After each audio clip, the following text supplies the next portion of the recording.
continuing in the first canto, chapter 1, text 9.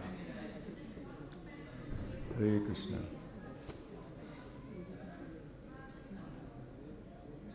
Ready? Tatra tradhanjasa yusman. Everyone repeat. It's not there? Sham. It's not.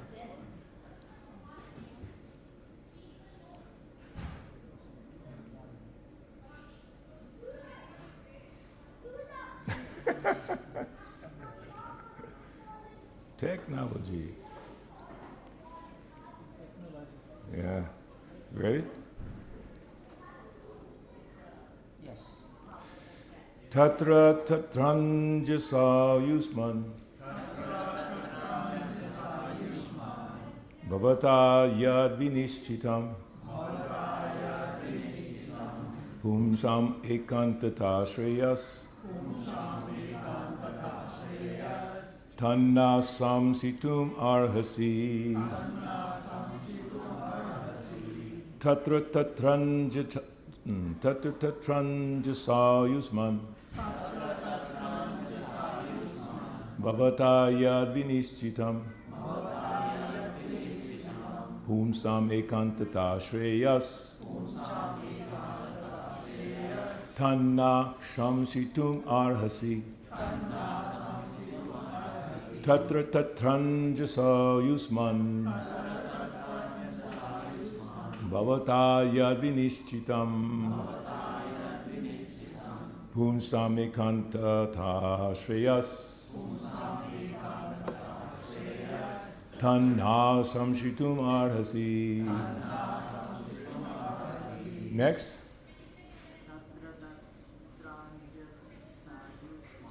Tatatranjasa yusman.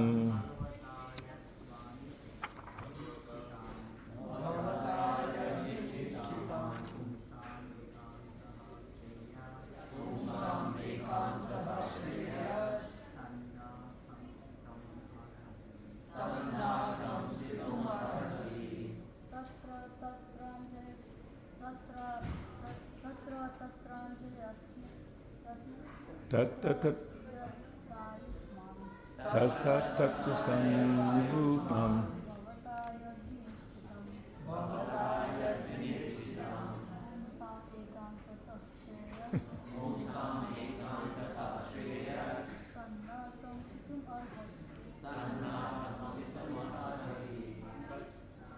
That's right.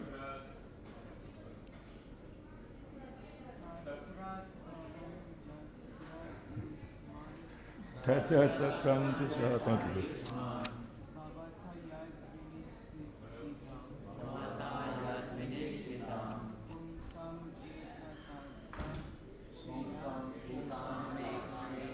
Haribo.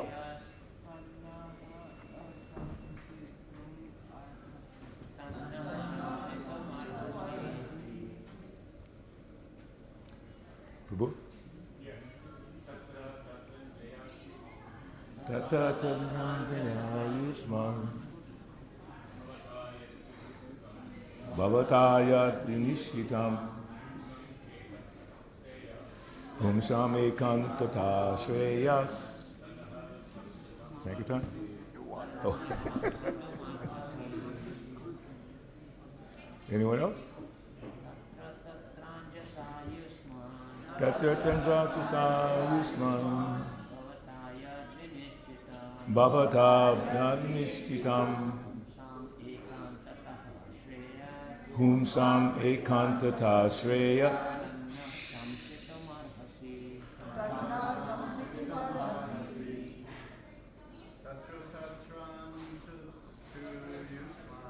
Tatra tatranjasa yusman. Bhavata vinishchitam.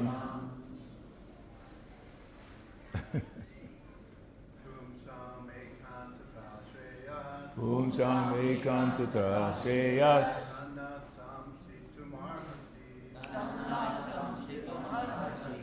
Ladies.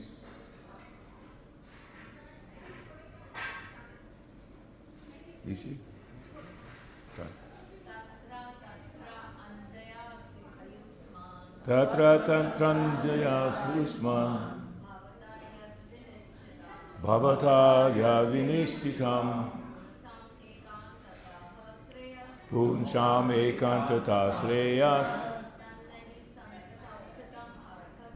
tanna samsitum arhasi. Anyone else? Tatra tatranjasa yusman bhavata vinishtitam Pumsam ekantata shreyas tanna samsitum arhasi. Tatra tatranjasa yusman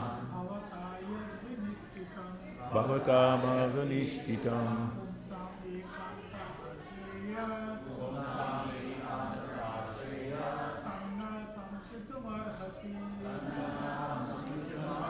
a little softer, that's all.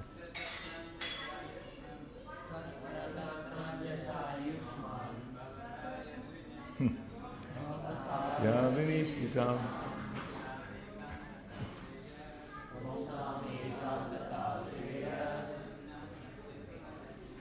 tanna samsitum arhasi. Mataji, you want to try? Okay. Word for word, tatra, thereof. Tatra, thereof. Anjasa, made easy. Ayusman, blessed with a long duration of life. Bhavata, by your good self.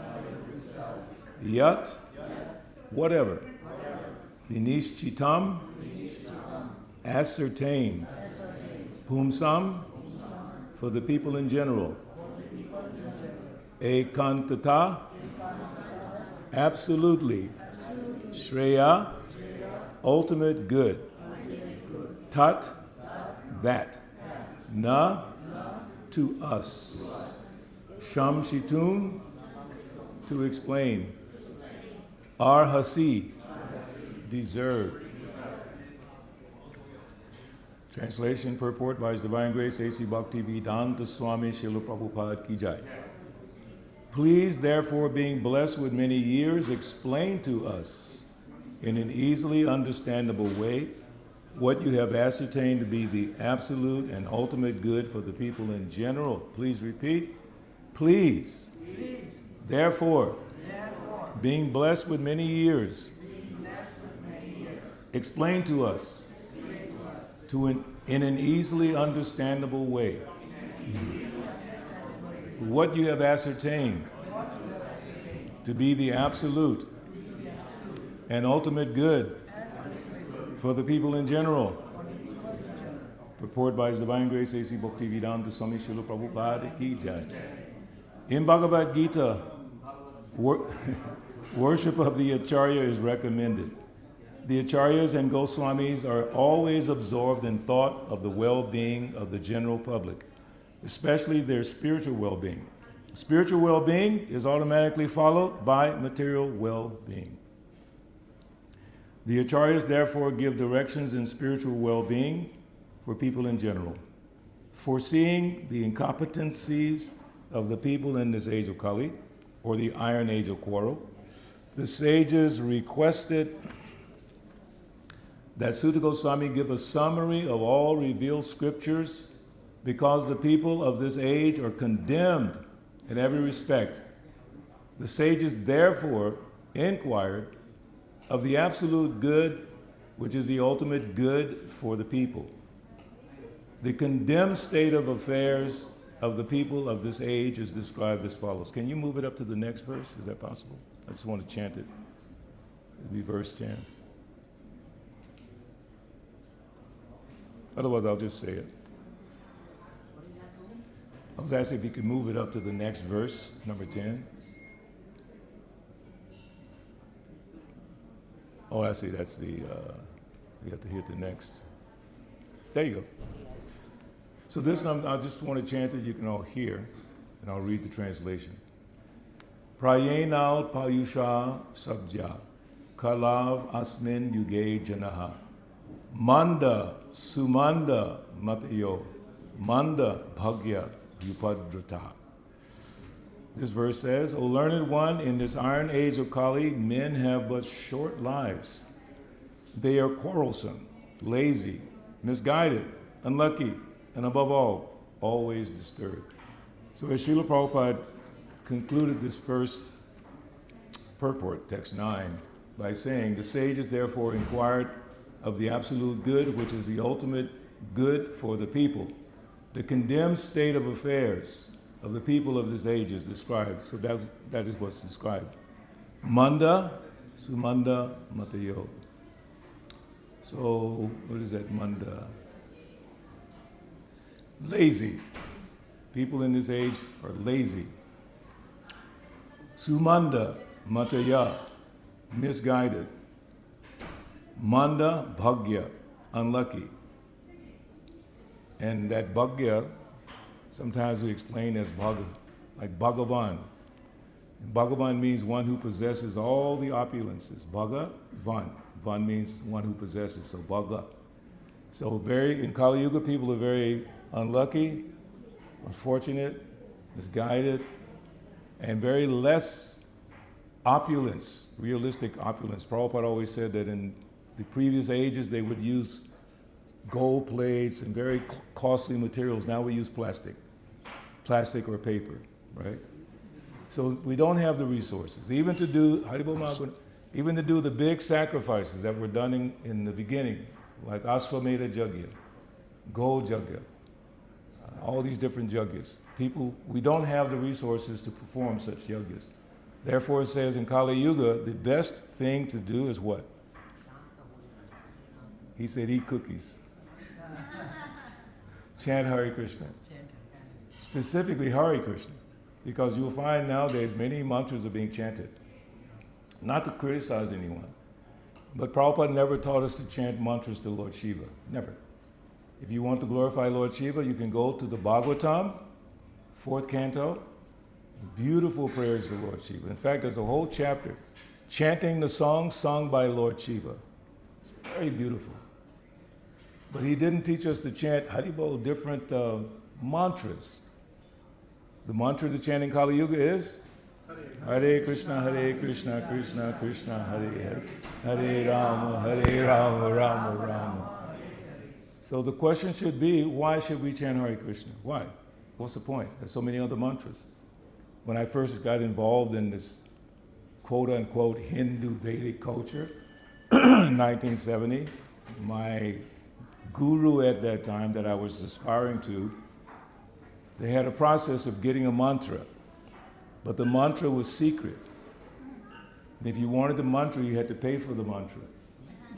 So in 1970, the cost was $75 for the mantra. What is that now? How much would that be now? $75. 300? Whoa. Neither did I have 75 or 1,000.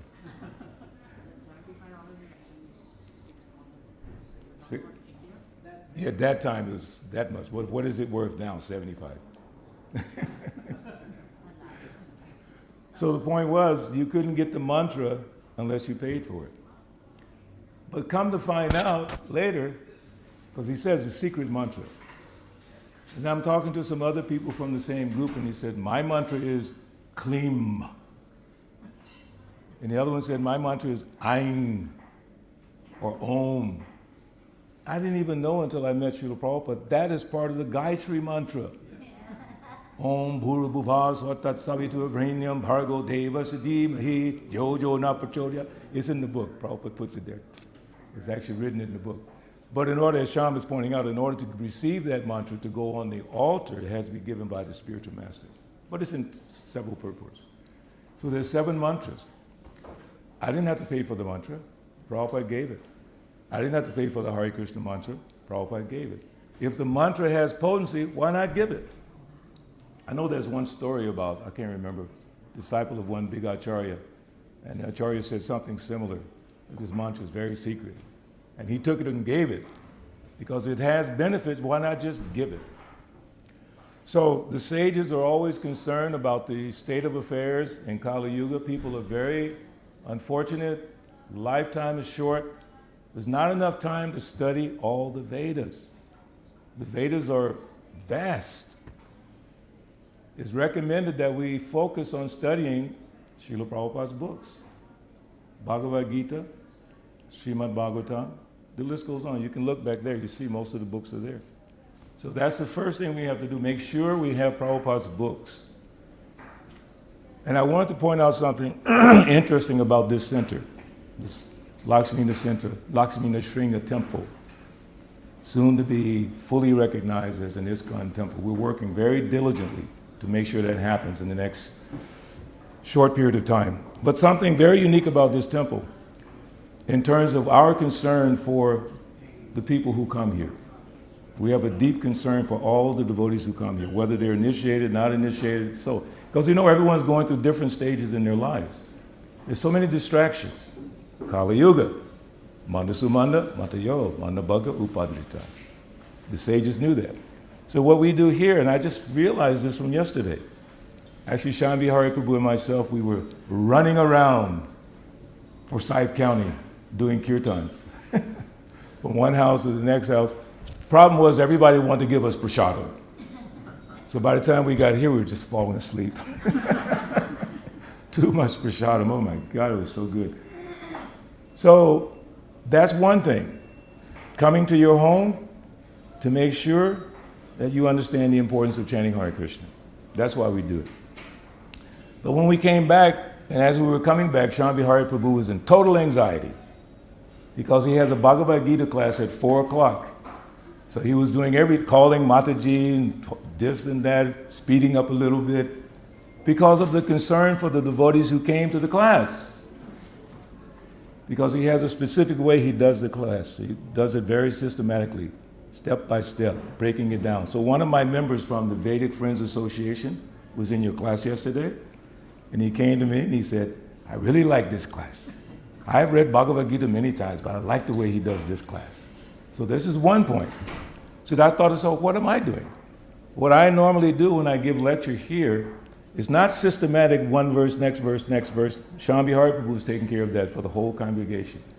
He said yesterday, I heard it, he said that next chapter 2, we'll do the same as chapter 1, and we'll go systematically each point, which is very good.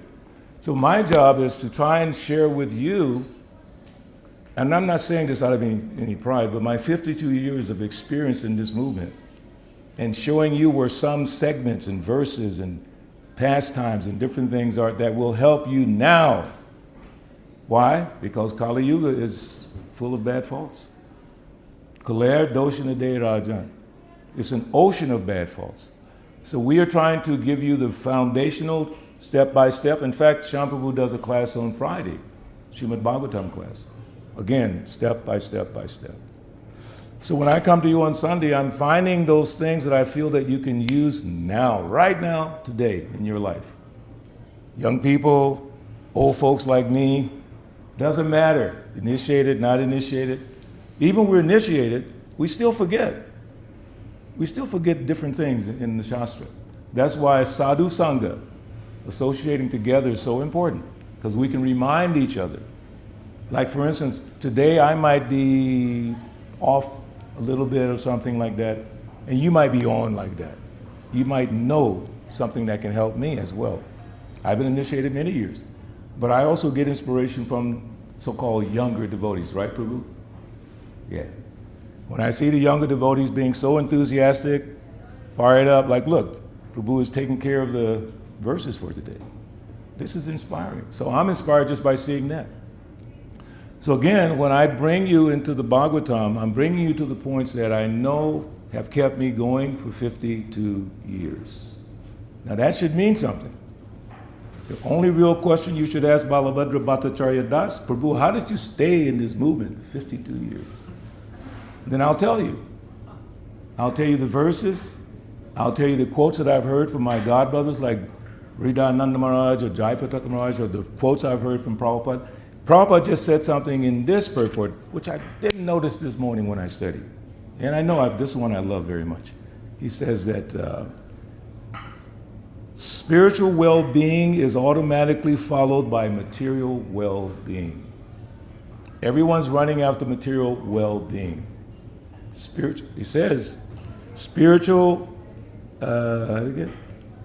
well-being is automatically followed by material well-being.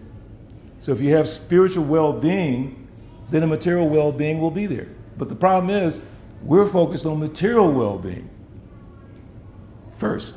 And then we come back to spiritual. Like Prabhupada jokingly said, in India sometimes they say, okay, I'll take up the spiritual life when I get old.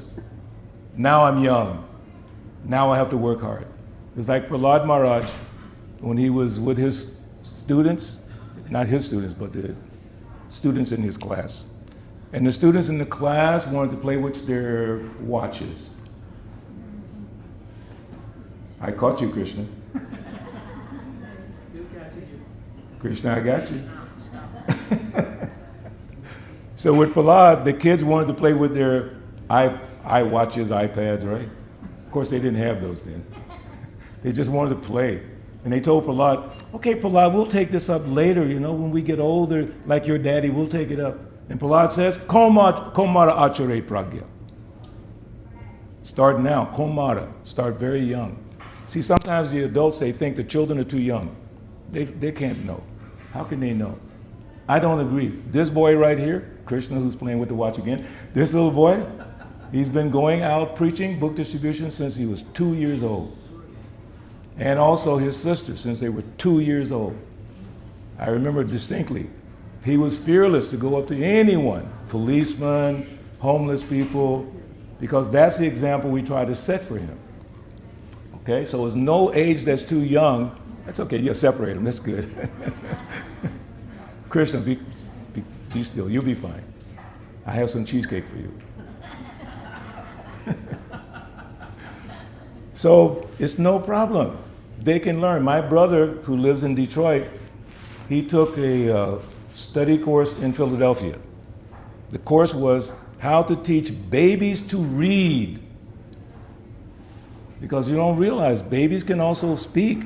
They're trying to speak, but they don't know the words yet. Just even like the pastime of, not Dhruva Maharaj, Dhruva Maharaj.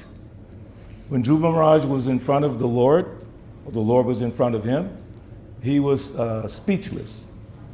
He couldn't find the words to say to glorify the Lord. What did the Lord do? He touched him with his conch shell, gave him the blessing, proving that by the blessing, everyone can learn. Even this Kali Yuga, it doesn't matter.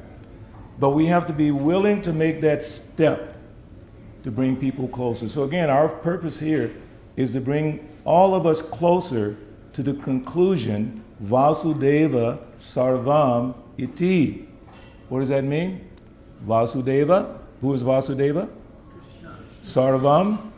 Everything. Yeah, Sarvam Iti. He is everything. But we don't know that yet. We're not convinced of it yet. We think the government's going to do something special. It's not. They'll say that every politician will say, I'm going to do this, this, this, and that. And they do like maybe 1/100th of what they said they're going to do. Because they're controlled.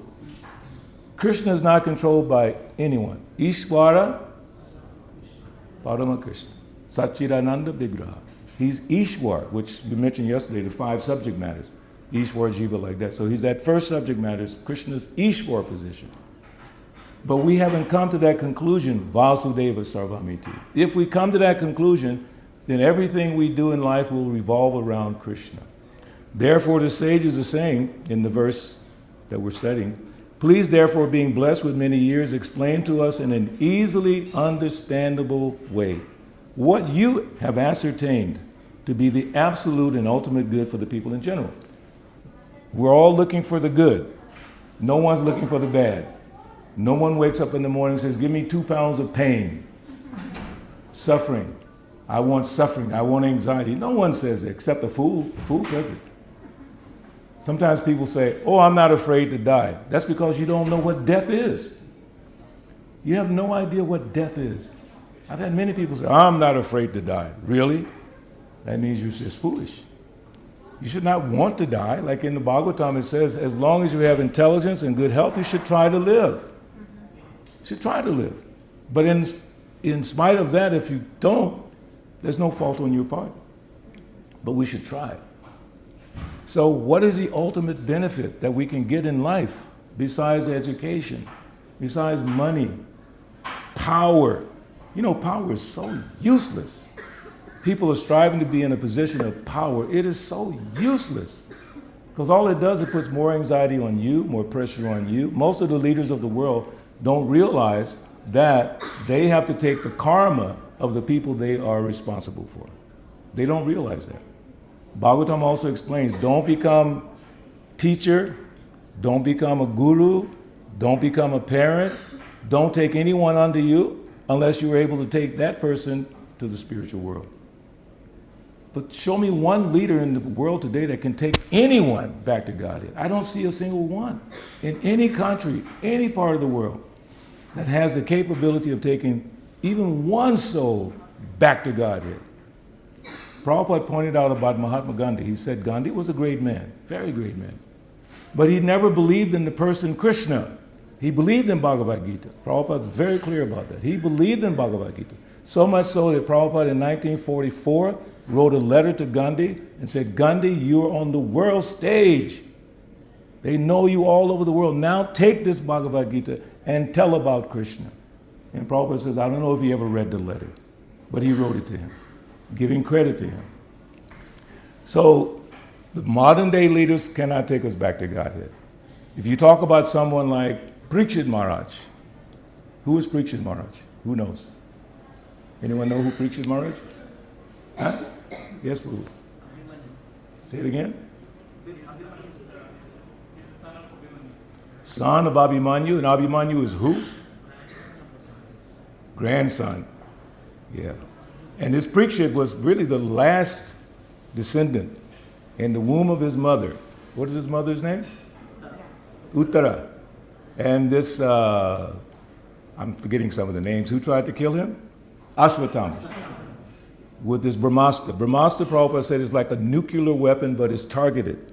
He can send it just to one person, not indiscriminately drop a bomb, kill 1 million people. One person.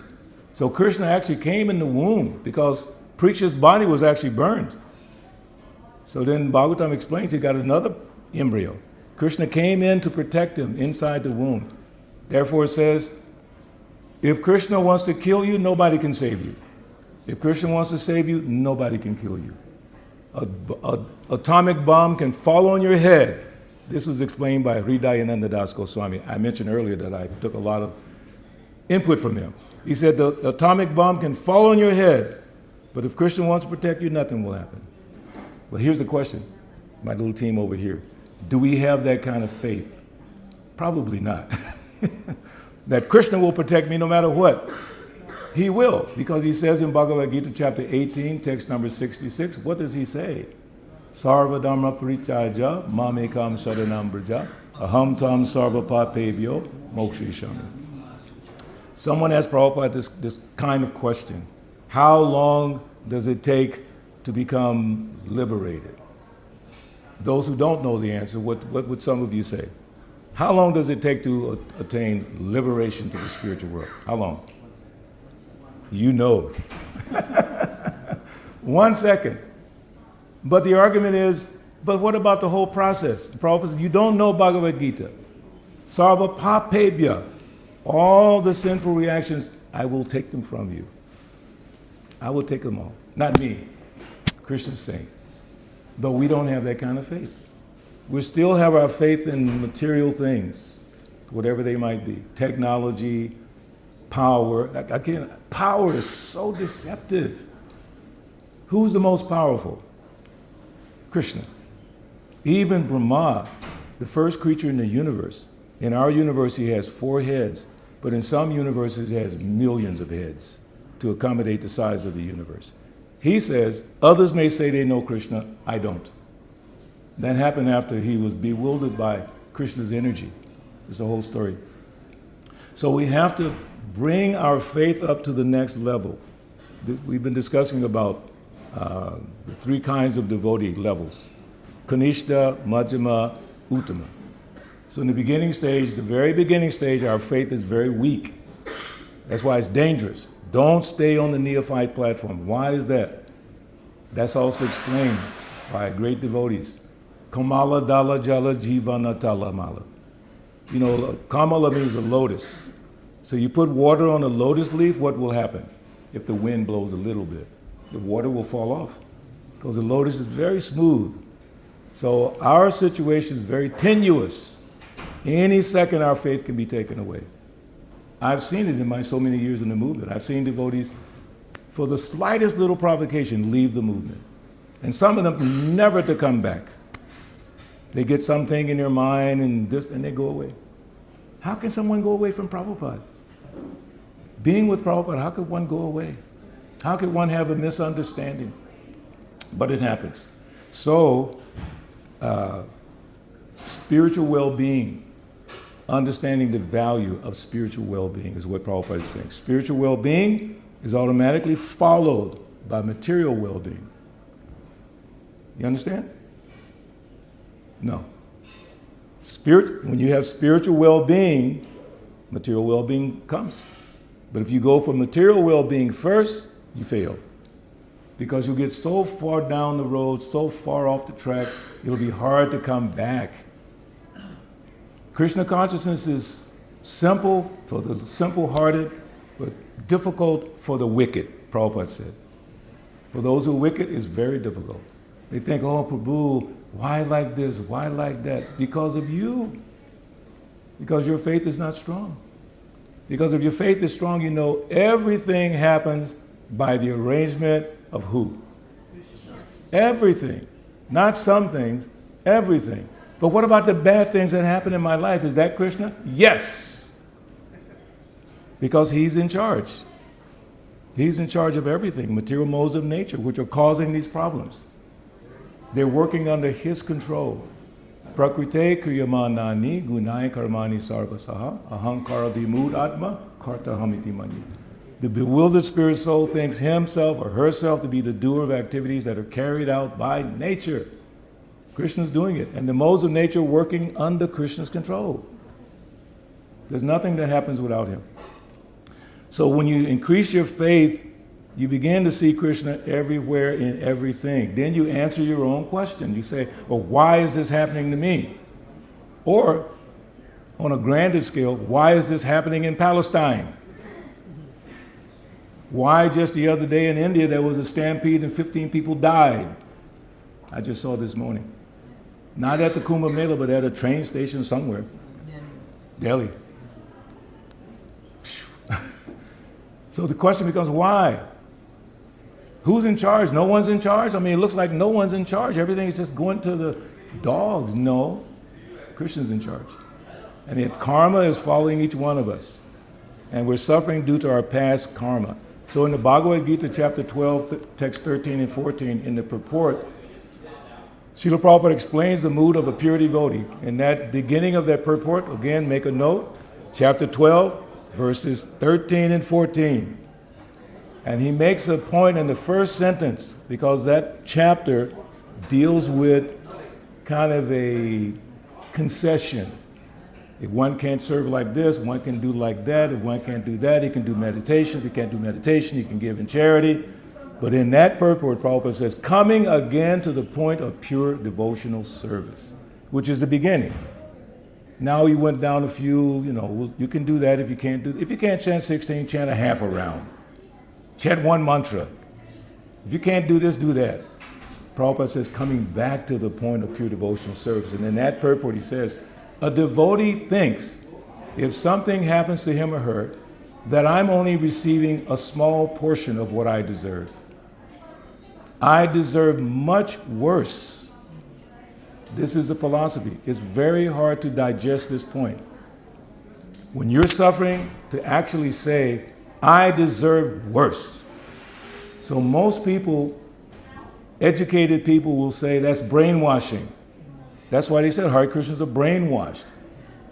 One time this TV personality was interviewing me at the temple. I think you were there. You were there. So from Channel 5, one of the big channels in Atlanta. So he wanted to come to the temple from Mangal Arti all the way to lunch prasadam. His band was very well known. So he stayed for the Mangal Arti, the Guru Puja, the class, prasadam, everything. But then when he interviewed me, he mentioned this point about brainwashing. I said, excuse me, sir. At that time, I was 30-something years old. You're telling me I'm a 32-year-old man that I'm brainwashed, that I don't have the intelligence to decide what's best for me? He kind of said, okay, cool down. Because I took it as an offense. I decided to join this movement October 1973. I have not left. There's no one that can come and say, hey, Balabhadra, there's a better thing over here. I said, no. There's nothing better for me. So don't say brainwashed. But this philosophy can be applied. Okay, how do you apply such a point that if you're suffering, you say, I deserve worse? Who can elaborate on that? How do you explain that to your classmates? If you accept the philosophy a little bit, how do you explain that to a classmate? They will definitely say, man, you're crazy. You lost your mind. Because my friends said that to me when I joined the temple. All my music friends, they said, Benny lost his mind. Completely crazy. But I never thought I was crazy. Now I'm looking back, most of my friends have died already. The people I used to sing with a group, very popular group, most of them have passed away. And I'm still here, trying to practice Krishna consciousness. Why and how? Because I know the verses that will keep me focused. I know exactly which one, like for instance, if I have something troubling my heart, I know an exact verse in the Bhagavatam. It is Nasta Prayesu Abhadresu Nityam Bhagavata Sevaya Bhagavadutamas Loke Bhaktir Bhavati Naistaki. By regular attendance in classes on the Srimad Bhagavatam and by rendering service, one automatically acquires knowledge, but all the troublesome things in the heart become practically destroyed. Troublesome things in the heart. Heart means mind, not just this thing, our mind. So you have to know where the medicine is. Just like if you get sick, I know some of our devotees are coughing, they're a little sick, this and that. So you have to know where the medicine is, or which medicine to take. Suppose you have a headache. What kind of medicine should you take? Aspirin or whatever, something like that. But if you say, I have a headache, I'm going to go and eat an apple and get rid of the headache. It doesn't work like that. You have to know. So you have to know what's in these books. One time the devotees were telling Srila Prabhupada what they were saying out on Sankirtan. Sankirtan means we go out and we distribute Prabhupada's books to the world. So they were explaining to Prabhupada, oh, Srila Prabhupada, we say it's about yoga, or we say it's about this and that. And you know what Prabhupada said? You don't read my books? Don't you know what these books are saying? What are they saying? Krishna, Supreme Personality of Godhead. But most times we're not able to do that. We don't have the courage to do that. So spiritual well-being is essential. Bhagavatam is telling us that. But I want to move over one more time and not went up to another verse. You don't have to show it yet, it's okay.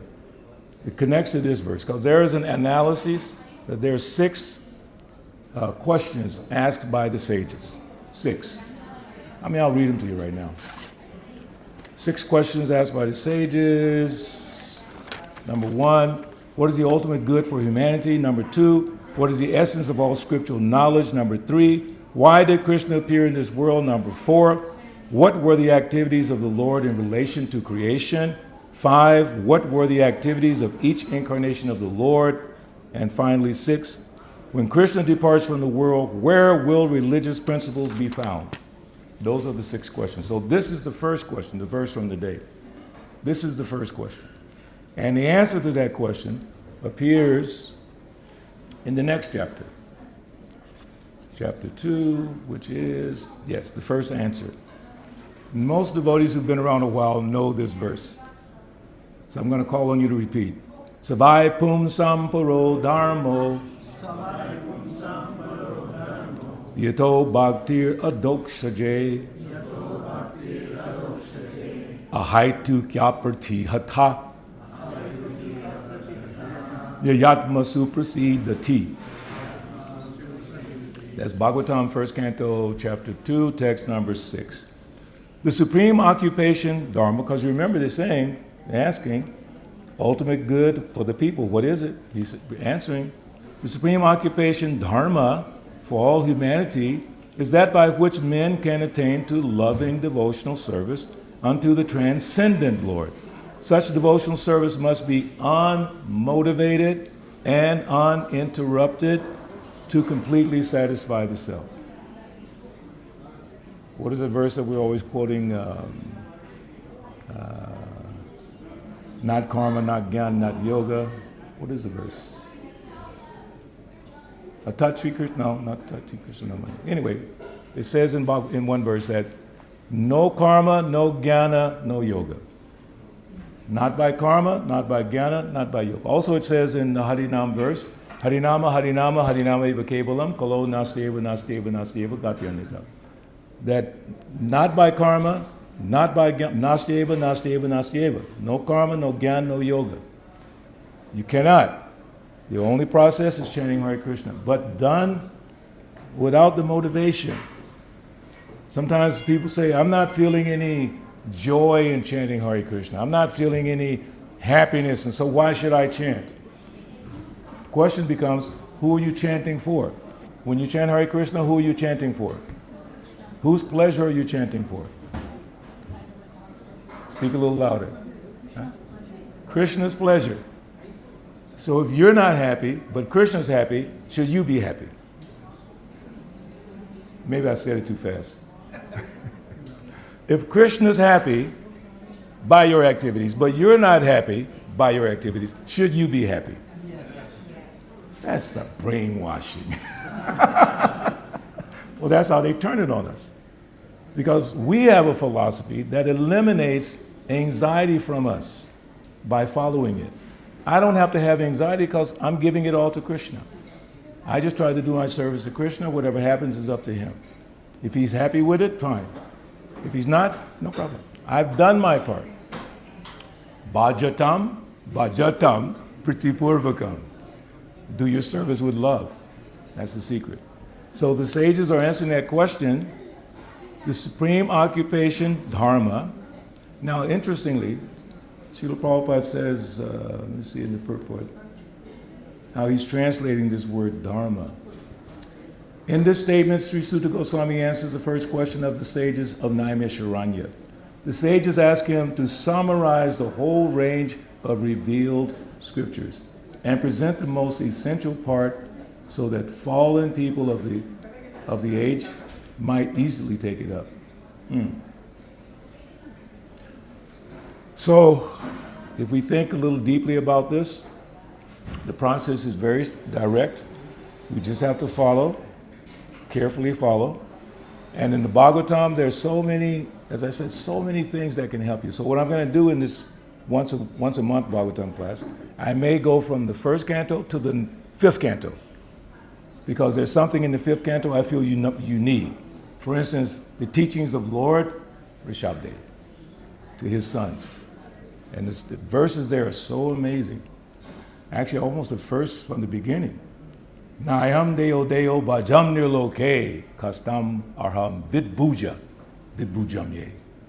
So he's teaching his sons. I think it was 100 sons, something. He taught his sons all this philosophy in the fifth canto, which I feel you need in order to make progress in your life and to protect yourself.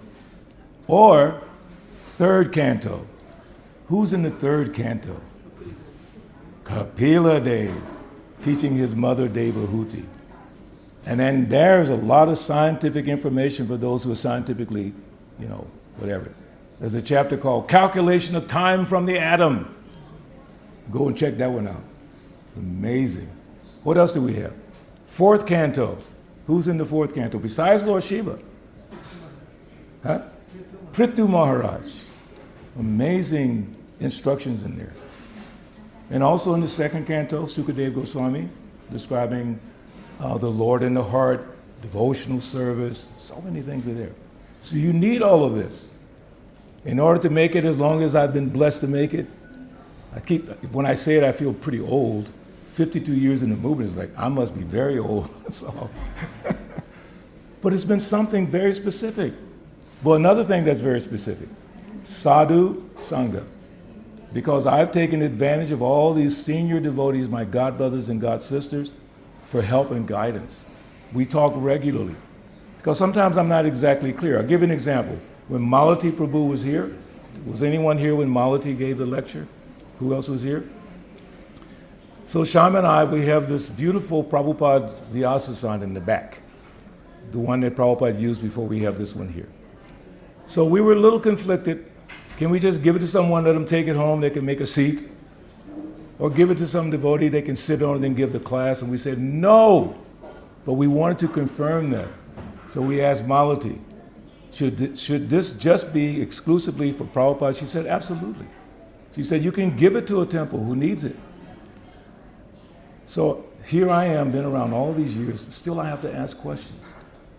How fortunate all of you are to have some devotees here, like Sham Bihari Prabhu, Shama Mataji, so many devotees who have experience.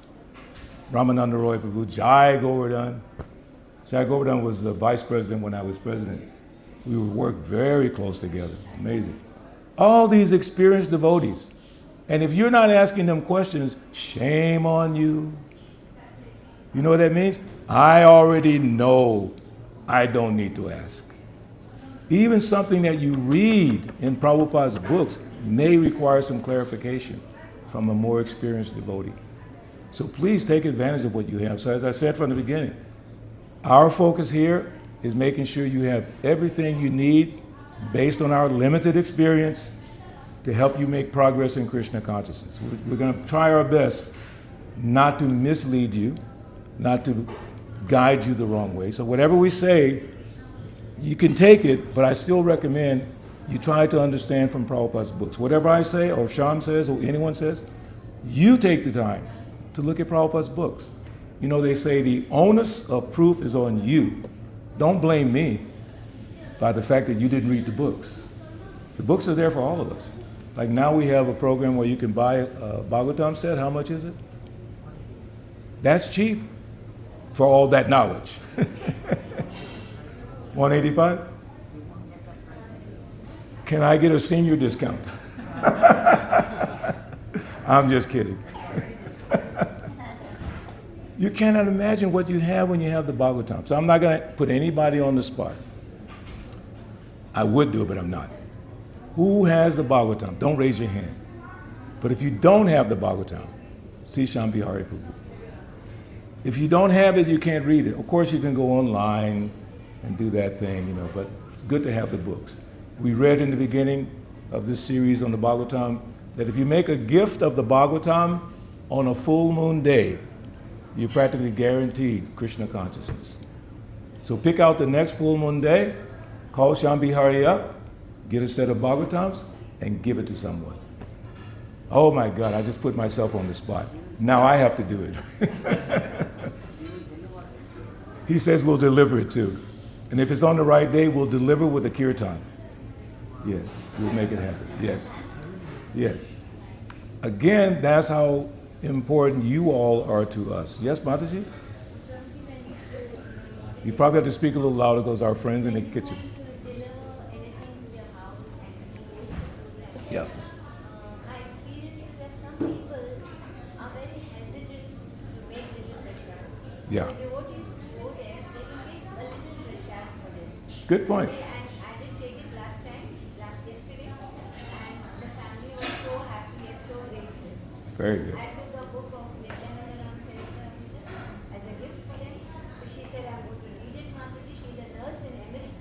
And plus, I took some poha. Poha, it takes 10 minutes to make, a little quantity. Yeah. They were very happy and very grateful. That lady gave me a whole bag of green coconuts. Yes, and fruits too. Now I have to figure out how to open it.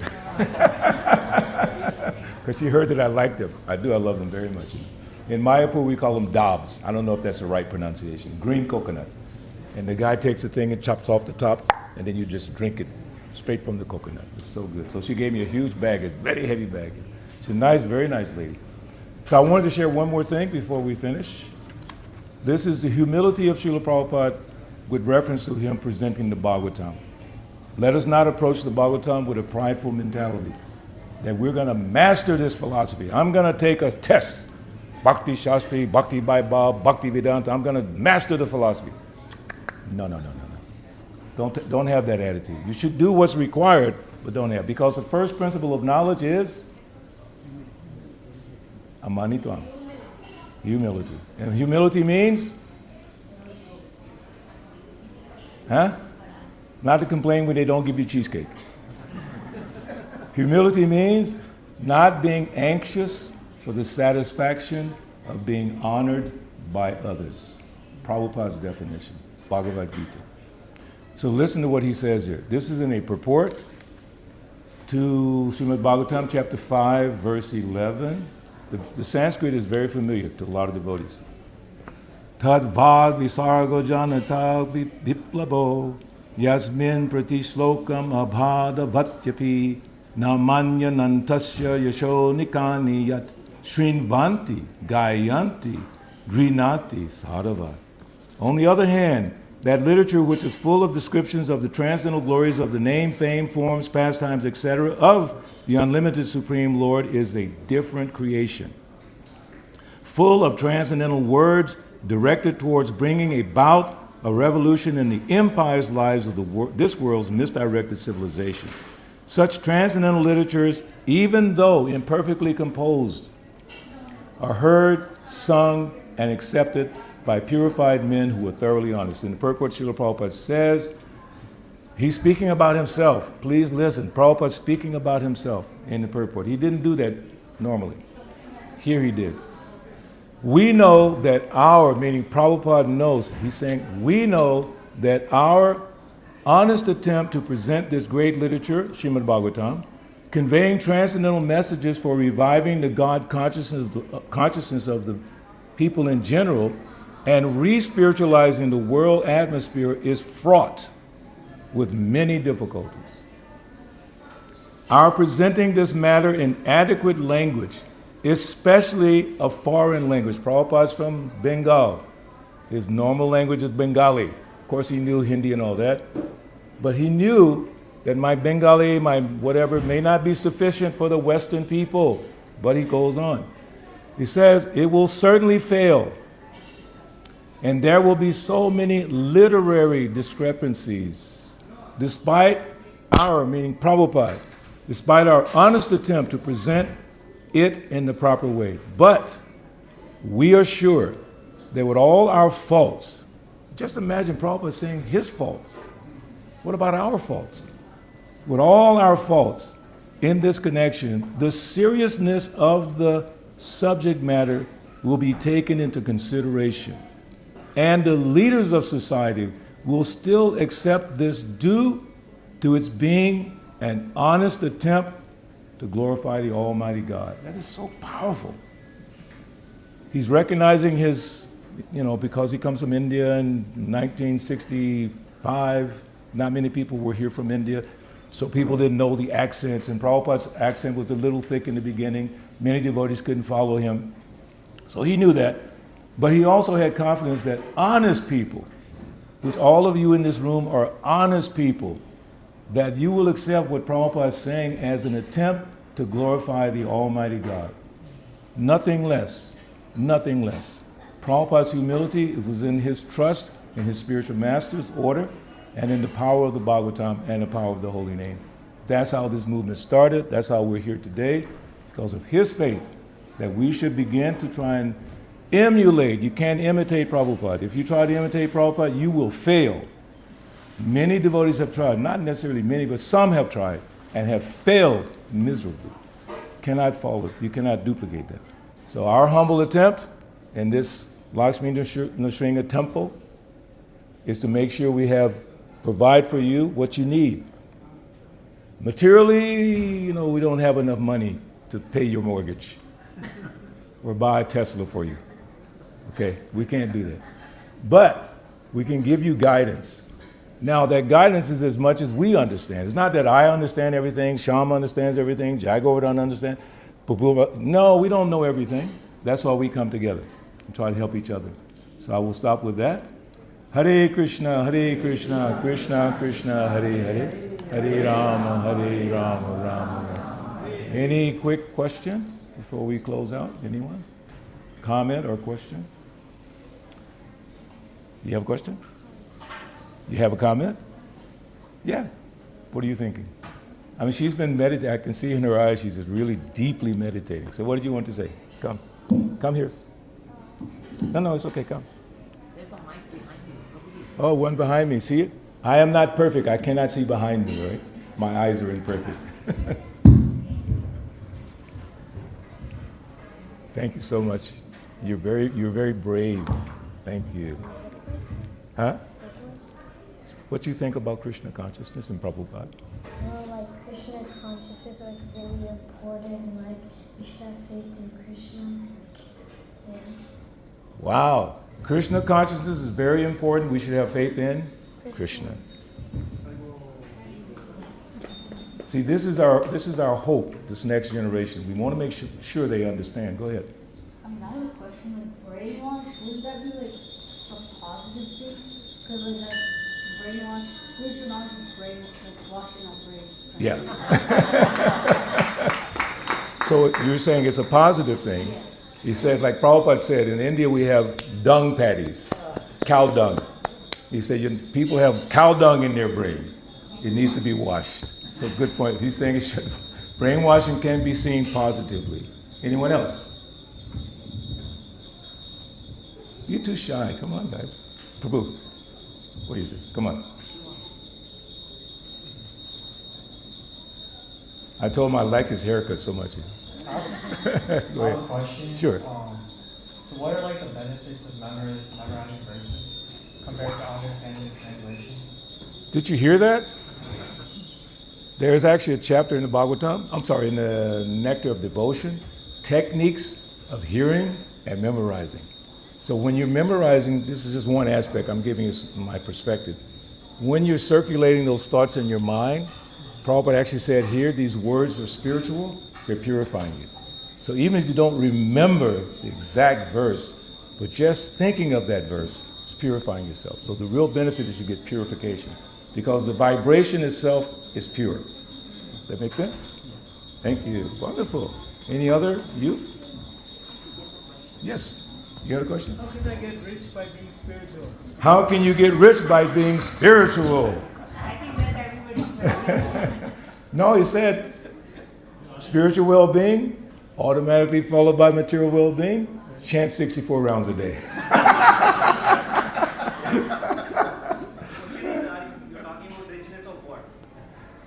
He's talking about, in this case, money. But the real riches is spiritual life. Jago.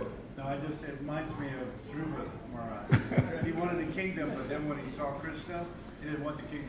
He said, I came looking for broken pieces of glass, but I found you. Like I came in this world, my life was trying to enjoy material sense gratification on the highest level based on my ability. And then I found Prabhupada. And then I threw it all away. All of it, it was amazing. In a flash of a moment, I had a career in music. I was moving up the ladder, going to Motown and all that. And all of a sudden, boom, Prabhupada came in my life. And the first guru didn't have that power, the one that I started out with. He didn't have that power. He enticed us to enjoy a little bit better.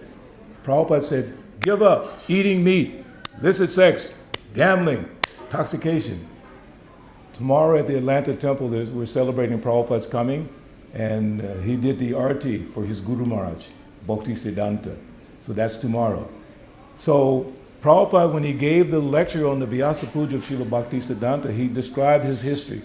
He said, when I'm going to America, I'm going to tell them, give up eating meat, give up illicit sex, give up intoxication, and give up gambling. And he said, they will tell me, Swamiji, go back home. And Prabhupada laughed. Just think about that.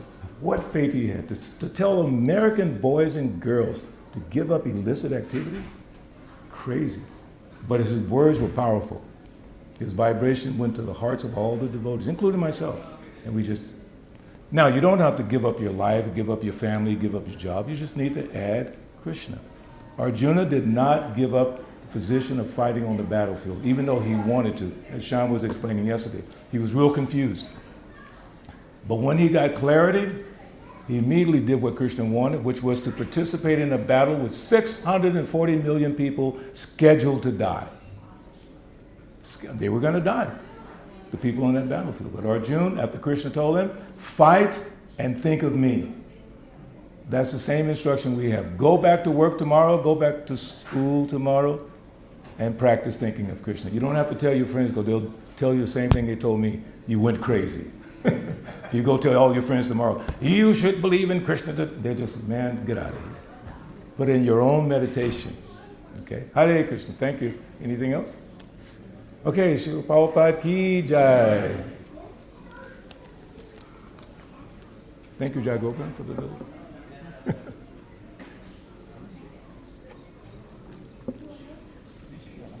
This one? Where's the mic? Oh, here. There we go.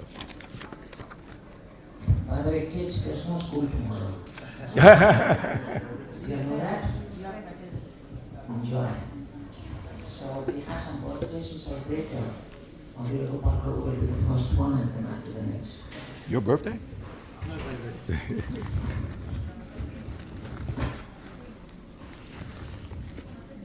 Oh.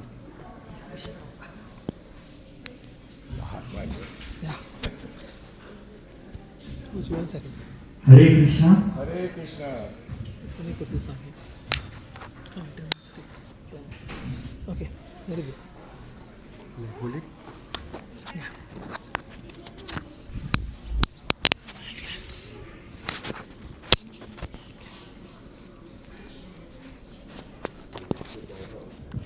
Hare Krishna. Hare Krishna. Can we please request Srinivas Karadi Prabhu to be here? Srinivas Karadi Prabhu, you are requested. He's not aware, right? He's not aware. No, he's not aware. He's not aware. Oh, please. Srinivas Karadi.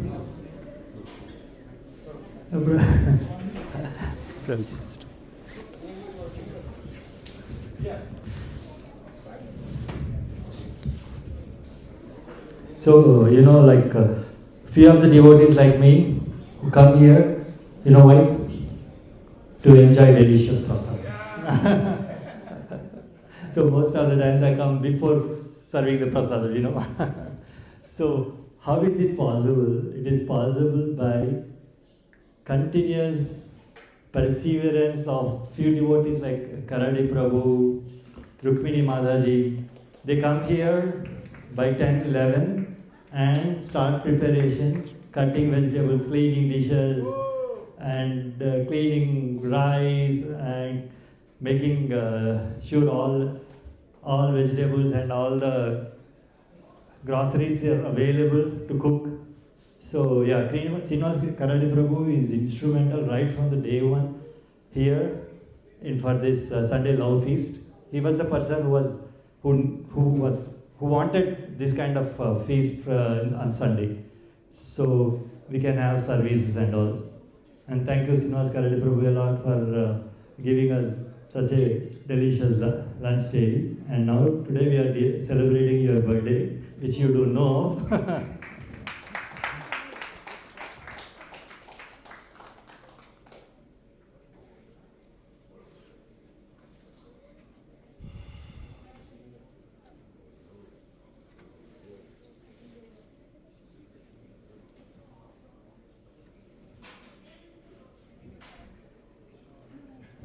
Hey Krishna, get knife.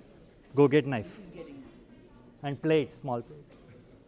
Probably there are plates, small plate and spoon. In the closet.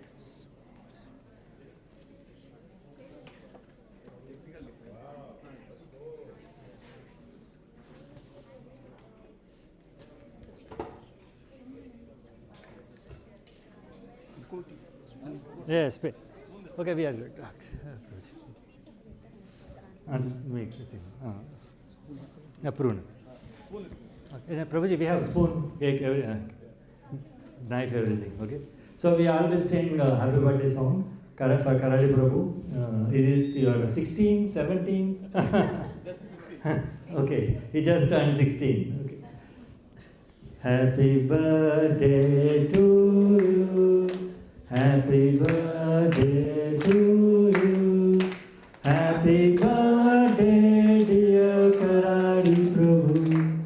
Happy birthday to you. Hare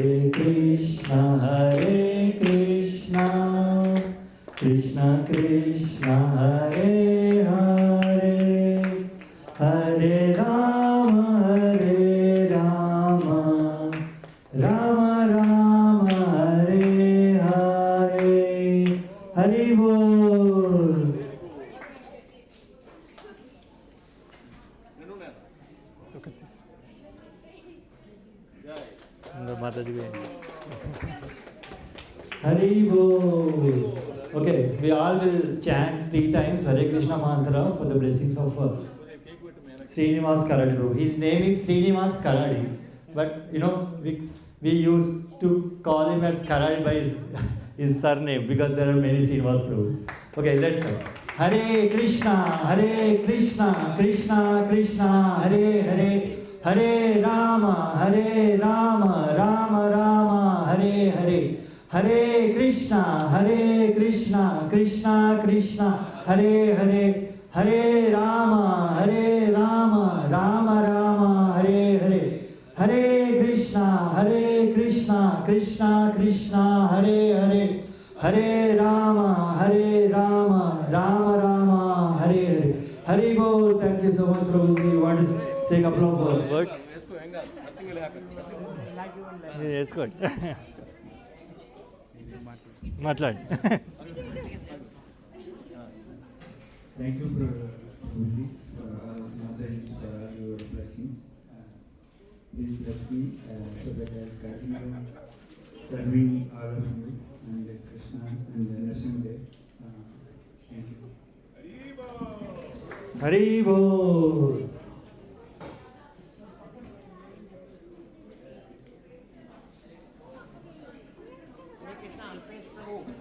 Please wait, don't do that now. Please, I'll let you know. We don't want any distractions. So, Prabhuji already said how Karadi Prabhu has helped in this temple with Prasada, but what you don't know is that every aspect of this temple he has helped with. Putting together the altars, putting together that showcase that you see over there, putting together this showcase, putting together anything in this temple has been done by Karadi Prabhu. In fact, there's any challenge we face, we first consult with Karadi Prabhu. Even when we needed we didn't have a swing for Gopalji, right? Overnight in 2 days, we put together a swing for them. Not the work from home people did everything, and it came out so beautiful after it was decorated. So we owe him so much that words cannot thank him enough. We are very grateful. Haribo. For the whole family, Sri Vidya also, very nicely she comes and cooks and helps him out. Very beautiful family, very, very wonderful. From the core of my heart, I pray for them that Narasimha may always shelter and protect them. Haribo. So the next 2 celebrations are very dear to my heart, and I am so happy to be able to celebrate it. The first one is my daughter Shivani. She just had a birthday. Please come. Shivani, come with your whole family. They are very, very dear to me, this whole family. With they have an extended family. She is also. Where is Prabhuji? He is back outside? He's here. Oh, where? He is finding Krishna. Go, Mataji. Please, you also come up. Sheetal, you're part of the family. Come on. Huh? No, please come. You have to celebrate with them. Let go. Let's start.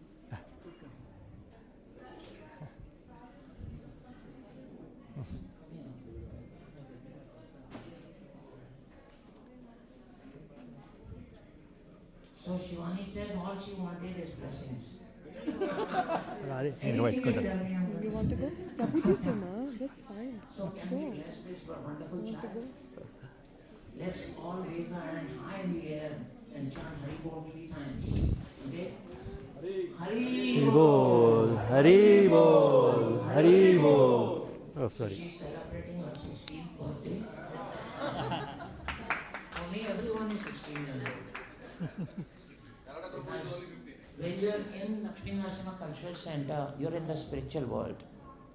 Is that right, Prabhuji? Yes, so if we are in the spiritual world, the max age is 16 years old. You can't grow older than that. You have a transcendental body, so everyone is 16 years old. So we always celebrate the 16th birthday unless you are younger than 16 years. That is different. Okay?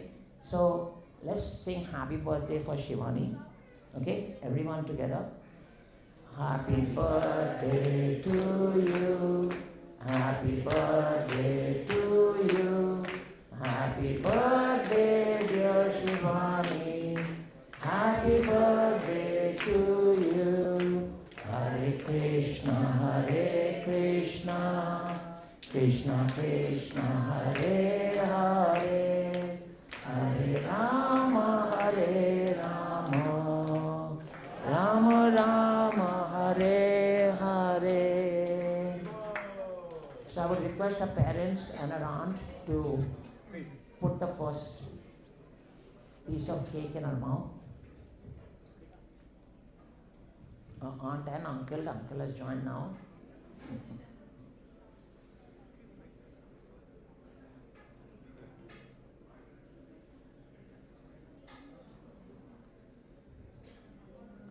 So while they are exchanging cakes, can we all raise our hand high in the air and chant the Maha Mantra 3 times for Shivani?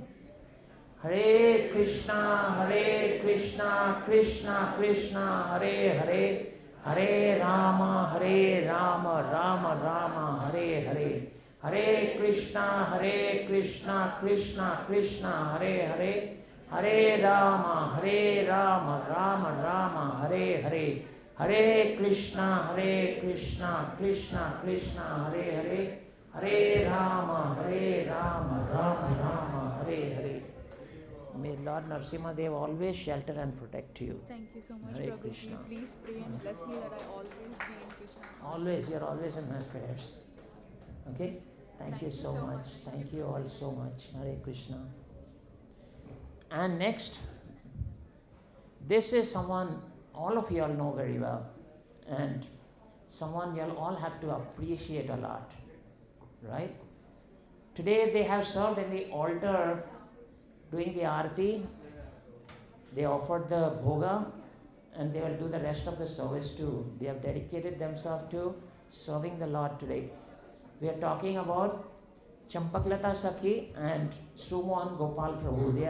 They just celebrated their 15th anniversary.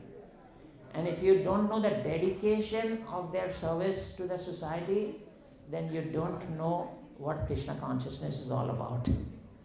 They are one of the most dedicated couple that I know, and I'm honored, very honored, to be celebrating the anniversary here today. Champaklata Sakhi, she not only distributes books, she comes and serves the deities, she paints the deities when needed. Today she did the arati as well. Every Friday she goes for book distribution downtown. They do wonderful kirtan. They are hosting wonderful classes for children online. I can't begin to glorify them enough, because the number of ways they are serving everyone is unlimited. So we're very, very grateful to both of them, and we invite them to please come. Can we raise our hands high and chant Hari Bol 3 times for this wonderful couple? Hare Krishna, Krishna Krishna, Hare Hare, Hare Ram, Ram Ram, Hare Hare. Hare Krishna, Krishna Krishna, Hare Hare, Hare Ram, Ram Ram, Hare Hare. Hare Krishna, Krishna Krishna, Hare Hare, Hare Ram, Ram Ram, Hare Hare. So they are celebrating the 15th anniversary, and I pray to Krishna sincerely that we here in LNCC will be able to celebrate the 25th as well soon. 50th. And 50th. I won't be on this planet to celebrate the 50th. You have to be here. Please don't curse me. You have to engage so many more in devotional service. So we would request them to please cut this beautiful cake now. Those who have not seen it, this big cake is actually made by Champaklata herself. And in a most, there you go, you can see it on the TV. See that? Beautiful, with all fruits and blueberries and all kinds of things. She makes cakes, wonderful cakes on most major events, Nityananda Triyodashi and other events too. And we have prepared a very humble cake for them, very humble, just out of our love for them. I hope they will accept it. That's the biggest offering. So can we sing happy 15th anniversary to Champaklata Sakhi and Sumohan Gopal. Can you all remember the names? Champaklata is one of the Ashtagopis, right? And she's the Sakhi of Champaklata Gopi. Then there's Devi Dasi, she's the servant of the servant. We are all servants of the servant. Sorry, Gopi. No, you need that for my voice.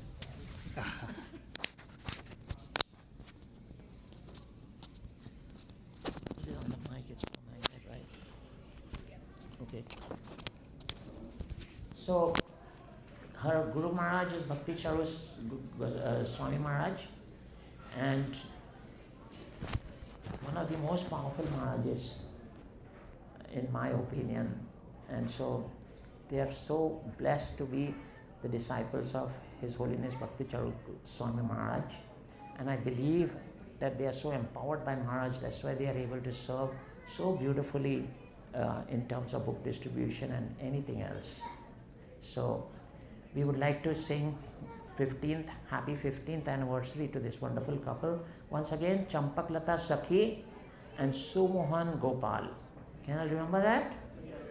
Can you repeat that?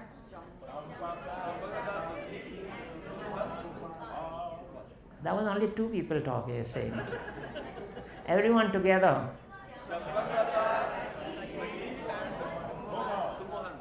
Okay, I want to get this right. Okay.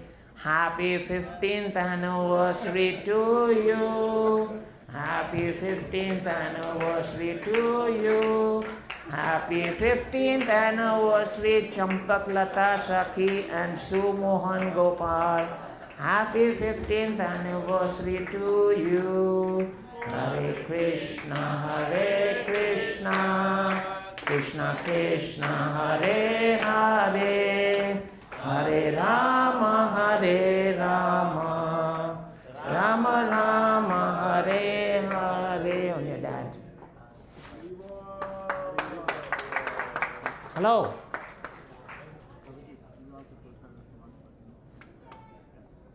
You put on your mom.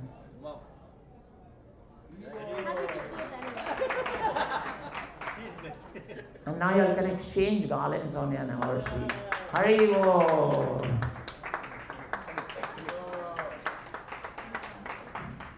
So, we would like to request both Suman Gopal Prabhu and Champaklata Sakhi to always keep us also in their prayers and to always bless us the way they serve, that we can serve everyone here in that same manner. Thank you so much for coming today. A humble request, if you can just pray for us so we can continue to serve to the best of our capacity. Serve Prabhupada, serve wonderful devotees like you, serve the center, Shampoo. Just bless us so that we can go another 15 years together serving Ishwar. So please bless us.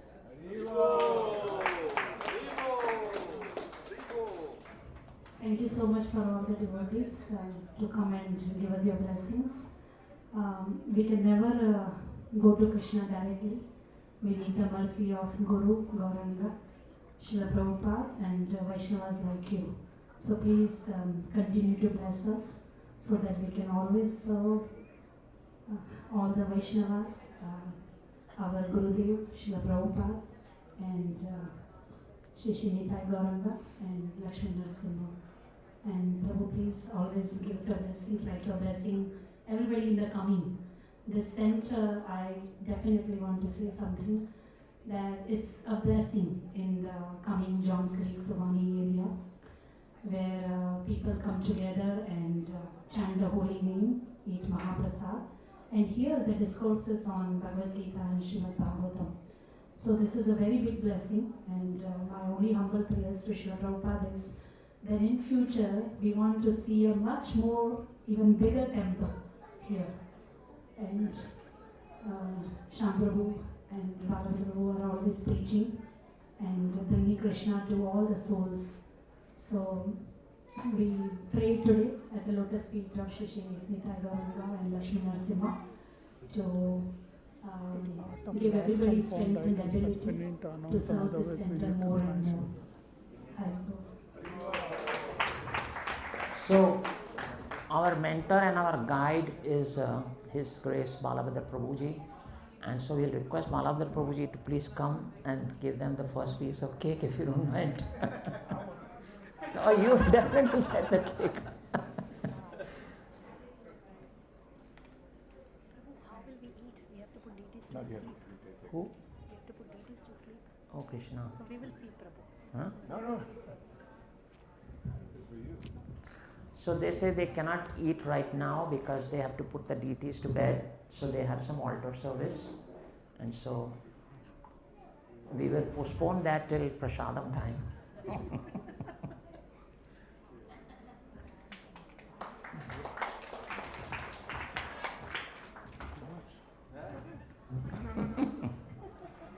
That's your lunch, Prabhuji.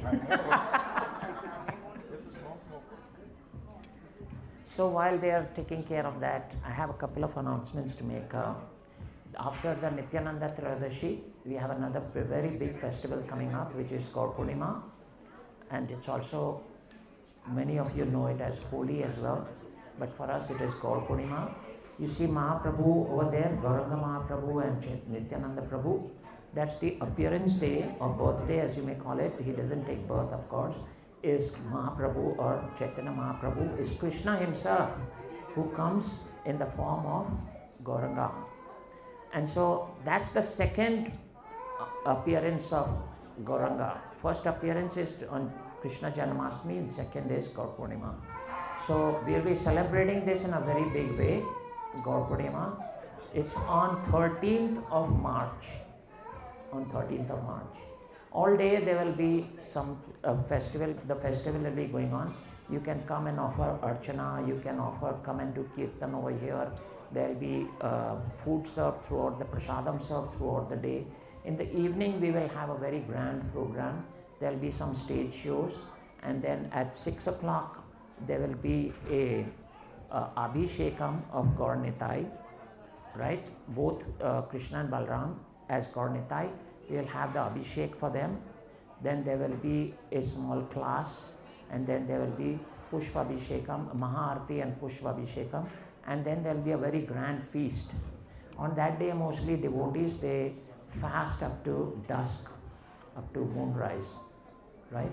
So if you choose to fast, that's good, because Mahaprabhu is pleased and he's Mahavadanya, he'll bless you.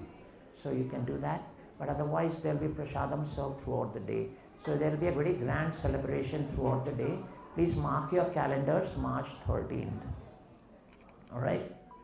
And I know this is a little early, but I wanted to let you all know what we discussed yesterday and decided.